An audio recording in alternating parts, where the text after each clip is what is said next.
Hello everyone, welcome to Institute of Chemical Technology. I am Tanvi Varadkar from the social media team and I am here today to tell you something about the stellar track record of ICT in terms of building world-class businessmen and entrepreneurs. However, before we jump into that, let me tell you something about the rich history of ICT itself. Follow me.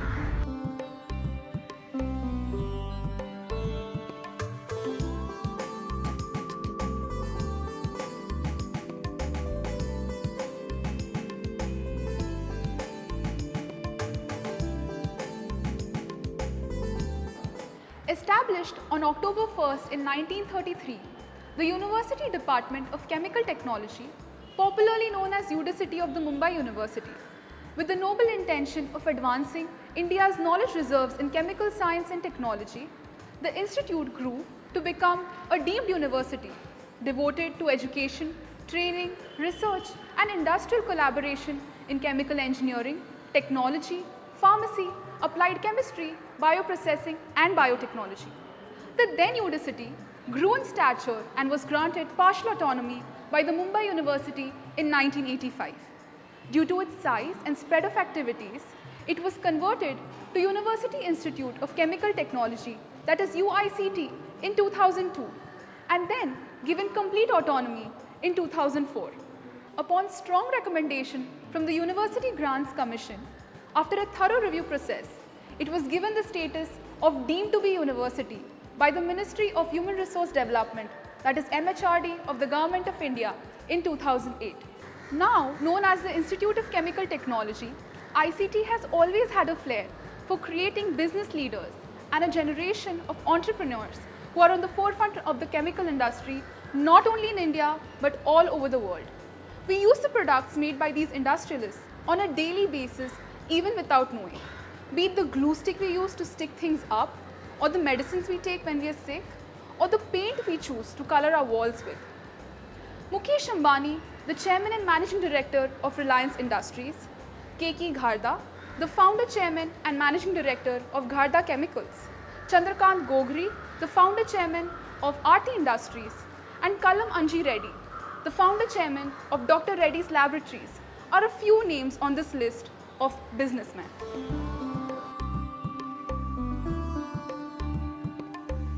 Recently, ICT inaugurated its first ever incubation center, the SM Mokashi Incubation Center, ICT NIC, on its Mumbai campus. Let me tell you what an incubation center is.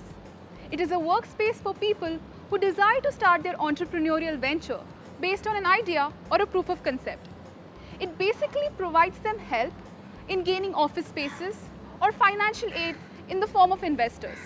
Basically everything with respect to business establishment.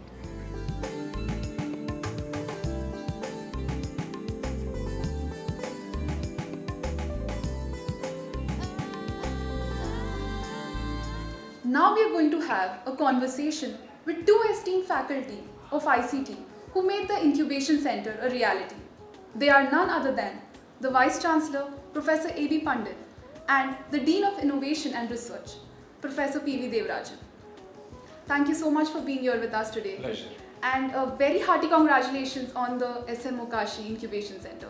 Thank you. This center is going to be a milestone in the history of ICT for the years to come, and you both the pioneers who made this happen. So hearty congratulations on that too.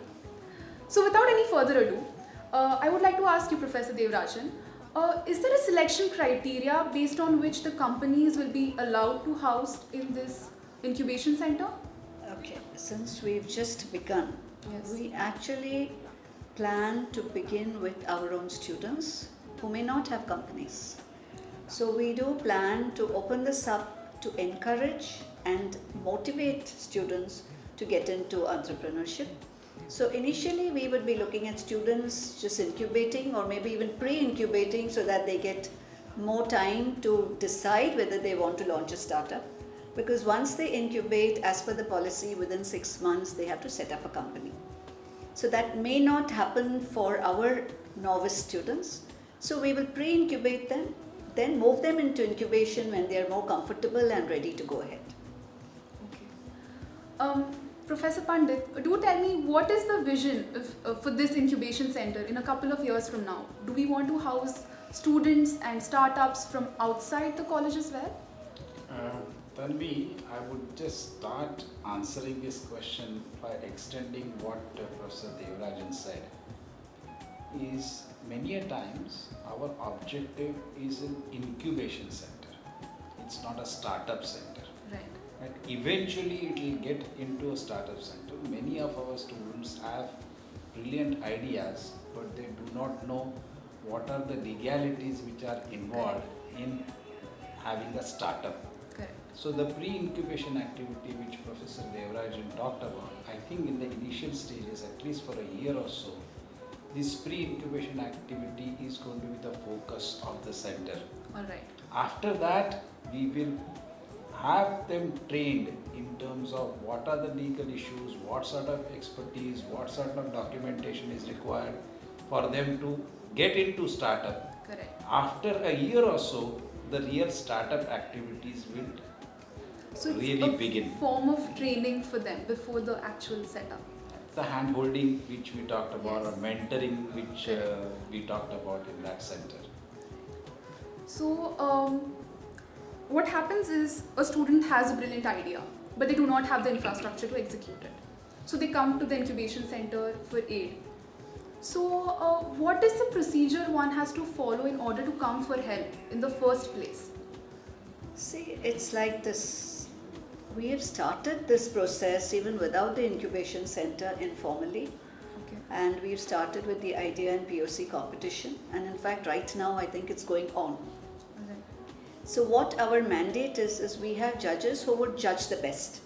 But we also have our own members who are sitting there just watching to find out maybe a student is not one, but the student's idea is good, in which case we are still going to pick that up and mentor Right. it.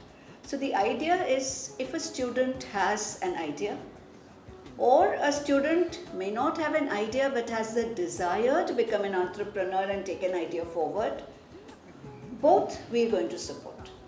So we are also looking at taking ideas which students want to take forward on their own, taking ideas which students may not want to take forward, and try and look for other students who are enthusiastic about becoming entrepreneurs. And the third is, if we find the idea which did not get the prize simply because it was not presented well, we're going to call those students, mentor them into taking that idea forward. So caliber will also play a role here. If We're they going to have the create the caliber. We want the interest. Yes. Caliber can be created, but interest has to be self-motivated. So you kept mentioning something about mentorship. So what will the mentorship team comprise of? Who will these individuals be? Okay, now if you look at it technically, if we're looking at the pre-incubation and the incubation, it moves stepwise. So in the pre-incubation, what does the person need? The person needs to understand if he or she wants to go ahead as an entrepreneur, whether the idea is something that would be useful to society. It may be something I am excited about, but it may have no social relevance. It may have social relevance, but it may not have a market. So when we talk of mentoring, we are going to look at all these aspects, and we are going to address right from the prototype development where this person would be mentored, and in the initial stage when we are in a kind of lag phase, we are going to rely a lot on our own alumni base. Okay. Because there are so many people who are already in touch and willing to volunteer this free. But slowly we will build up. And the other mentoring is also, we are tying up with other incubators, for instance GDC Chennai, IIT Sydney, then you have Venture Center in Pune. So we are tying up with them so that this kind of training, particularly on understanding customer discovery, so whether my idea is marketable. That also is very important, because otherwise you have everything in place and it has no value in the marketplace. It doesn't move further. So we're going to look at comprehensive mentoring, and once it reaches that place, it will go further into maybe market potential, finance and business planning, and whatever else, regulatory requirements, everything else that's required is the plan stepwise. Thank you so much for putting it together so well. I want to know from you, how enthusiastic enthusiastic, according to you, are ICTians about having their own startups? That's an extremely interesting question. But it all depends upon an individual and his background, his or her background. What Professor Devarajan said about the attitude and the desire, I simply call it as an itch. When you get an itch, you cannot stop from itching. So unless you have that itch to translate your idea into a product or a process, that is the desire or that is the motivation which we are looking for. Once you have an idea which is presented, whether well presented, not presented, whether they get an award or not award, the judges have the competence to assess whether this idea is feasible, whether the POC can be represented, whether this idea has a potential market, whether it is scalable or not. And the categories which I talked to you about are the mentorship levels where this center will try to address. So starting from an idea, the feasibility of that idea, the POC, making of a prototype product, and then, as correctly pointed out by Professor Padma Devarajan, the finance, the marketing and other things will start, and they are required really for startup activity. Now, what is the percentage of ICT students who would be willing to get into this particular activity? I have seen, based on my past 30 years of experience, that every batch, I would say about 2 or 3 people, I'm talking about chemical engineering, and maybe about 8 to 10 people, practically every batch of technology has one person who has a desire to start something on his own, is not interested in jobs, want to do something on his own. And the course which I teach, essentially I teach them exactly the same thing. Is you think of an idea, come up with some sort of a proposal, maybe very far-fetched proposal, but to bring them on track is the objective. So I would say every year we will have at least 8 to 10 students with all the branches put together at undergraduate level. At a postgraduate level, in fact, that percentage is significantly higher. But their plans and objectives are also much bigger. See, the basic issue with the startup in a chemical sector or chemical technology sector is completely different than having a startup in an IT sector or app development kind of an activity. It is much more involved. And this is what we need to explain and train the students for, that unless they sustain for the next 4 or 5 or 6 years, 1 year is too short a time for any of the startups, or in fact even a pre-incubation activity for a new idea to get translated in a year or 2 years time. So making them sustainable, making them sort of sustain themselves in terms of their interest and desire over that period is also part of the attitudinal training which this center will take. Yes. So, like you mentioned about sustenance, this was going to be my next question. Starting is there, pre-incubation will be provided by this center, but sustaining is also a challenge, and sometimes businesses fail there too. So how is the incubation center going to help push the company further in terms of it being able to run over a longer period of time? Okay, so I would like to take over from what Professor Pandit said about the itch. Yes. So the incubation center would ensure that the itch is sustained. And Very well said. it is not, tackled by putting some medicine and dies down. So we will sustain that itch. So the question here is, how do we sustain? Yes. Because entrepreneurship may not be a success story in the first enterprise. And there are a lot of young serial entrepreneurs I have met now who are into their 4. Maybe the first 2 failed, the third went so well that somebody bought it, so he or she gave it up, and the 4th one also, so that itch continues. Right. So that itch again is something that comes from within, and it comes from within and it can be triggered from without.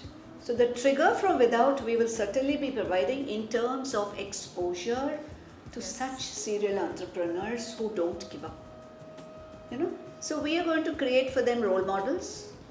bring them face to face with such role models, and if required, even allow personal interaction in some cases where we feel that just this little bit of support from us would, take off that person.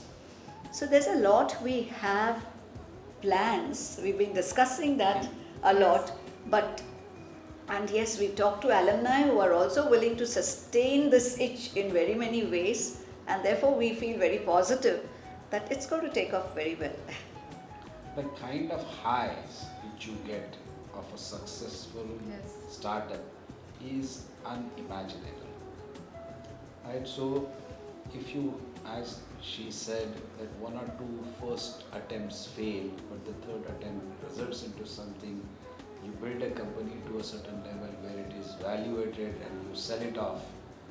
The kind of high which you get is the high which you are looking out for. And the role models or the success stories are going to be our main motivators for others Yes. to come.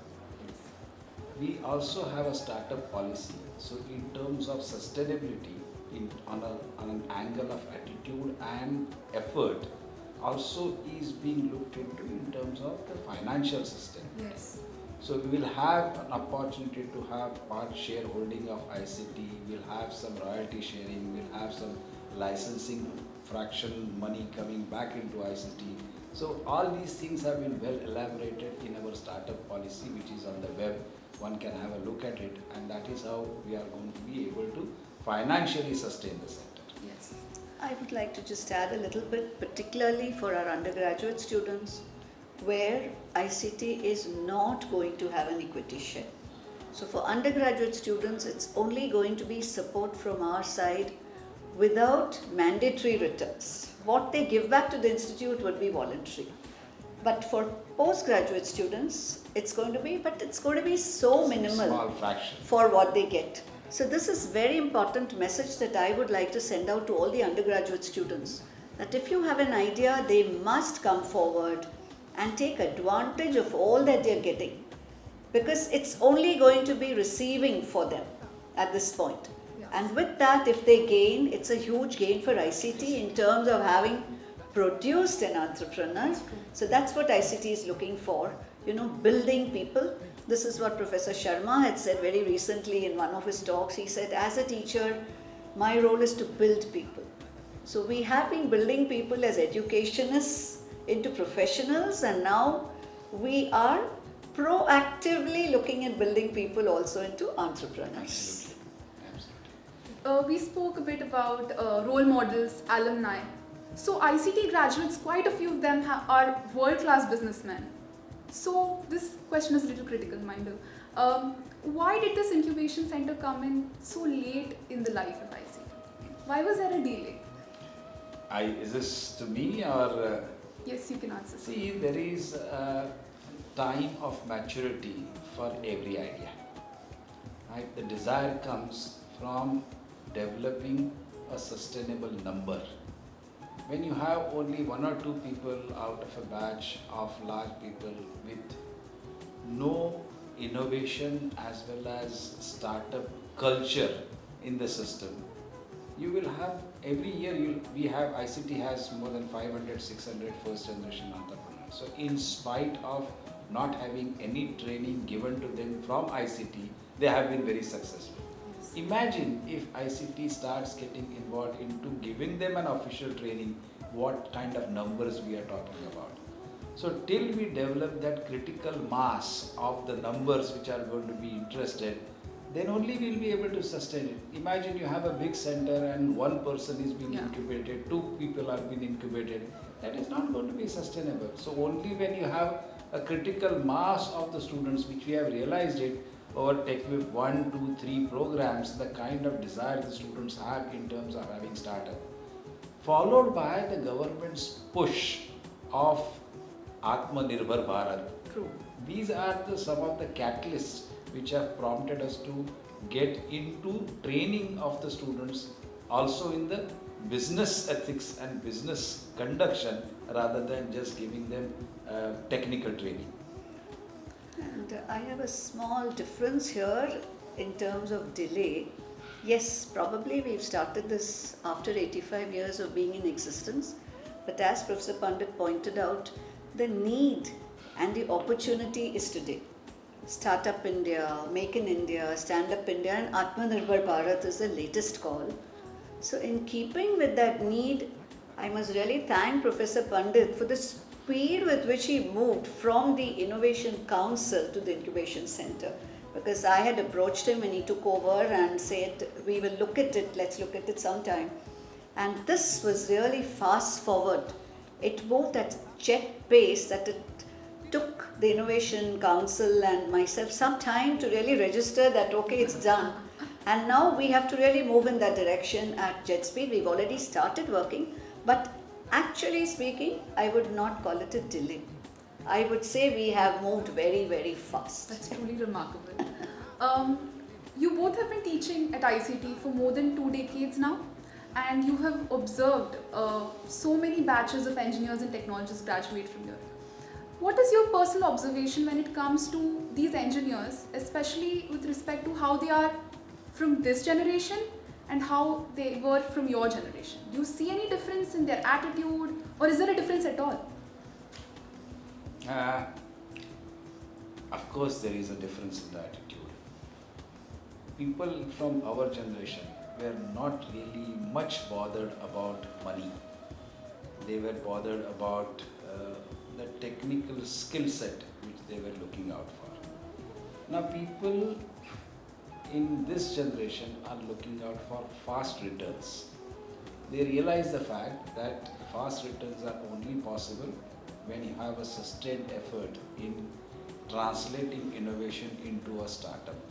Our generation used to say that, okay, we have got a skill set, we will take up a job, we'll work in that company for 5-10 years, we will learn something about it, and then we'll do the startup. Here, people do not have, the students do not have that patience to wait for 10 years to earn the money.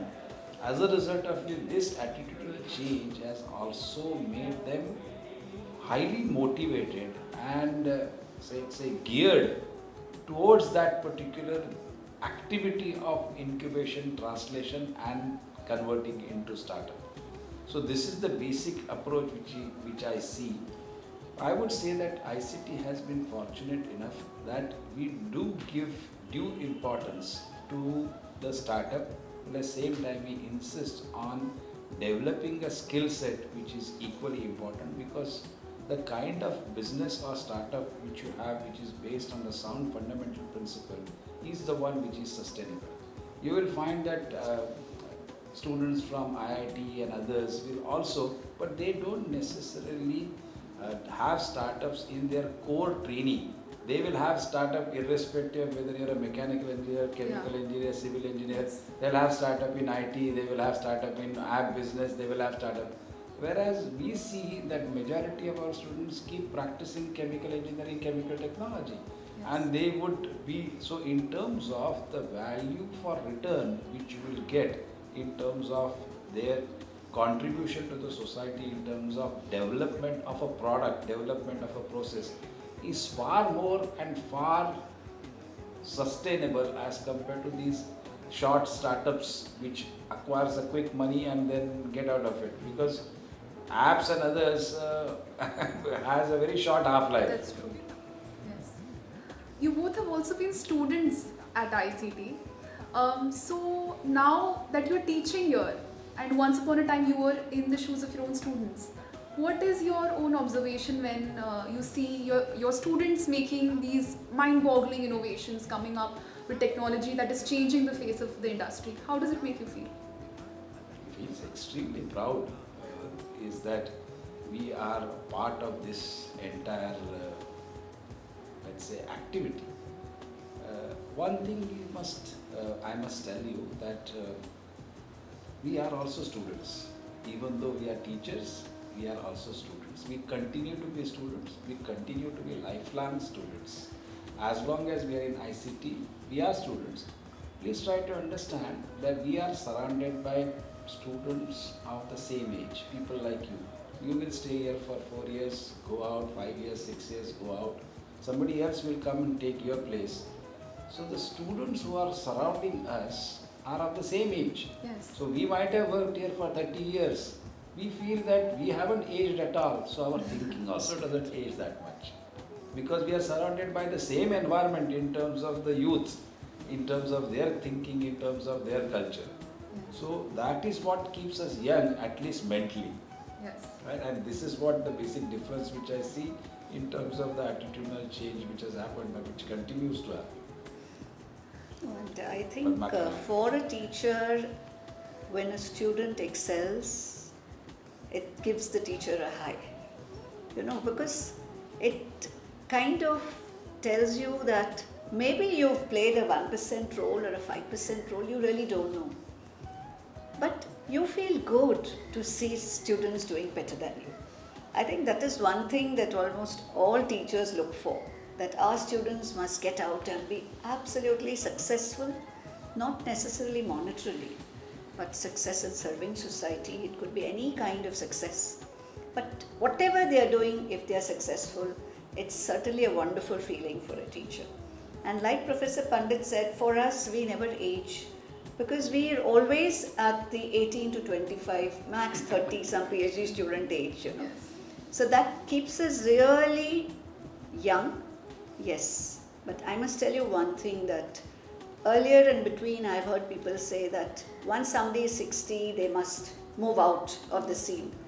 But I don't agree with that, because we may not have aged, but one thing that we have learned is resilience and ability to change and adapt to students of different mentalities. So I think that wisdom that we have achieved, we should be there to keep passing it on, which is very important, and passing it on to our younger faculty and through them to students. So it's very important to have the structure, of people at different ages and levels in any institute, so that this group, which is the most vulnerable group, but the group that's easiest to nurture, because your minds are elastic and it can be shaped and made into any form. So that is very, very important for us as teachers, that we are there to help you. And we find that many students recognize that sometimes after 10 years. You may have had a tough time with a student, but the student comes back and says, oh, that made a difference, that kind of thing. So that gives us a real huge high. And that's what I think every teacher would love at the end of a career in teaching. Absolutely. We happen to be the generation which started with log tables and now are into computer programming. Yes, yes. Right? So we have seen this entire gamut of changing scenario. We consider, but at least I consider our generation to be most fortunate, which has seen the old values and which are also seeing the new values. And we have managed to survive, we have managed to sustain ourselves Yes, with that's true. what she said is adaptability. If we can translate that adaptability into younger generation, I'm sure that is going to be a perpetual activity and sustainable activity, and that is what gives us eye. Unfortunately, this conversation has come to an end, and it was a lovely chat. Thank you so much for being here with us today. It was truly an honor. Thank you. Thank you. Thank you, Tanvi, and thank you to the entire team. Thank you. Thank you so much. If you have a brilliant idea and the wish to take it to the next level, do approach the SM Mokashi Incubation Center to make your dreams a reality. I hope you enjoyed the interview. Thanks for staying with us to the end. Bye.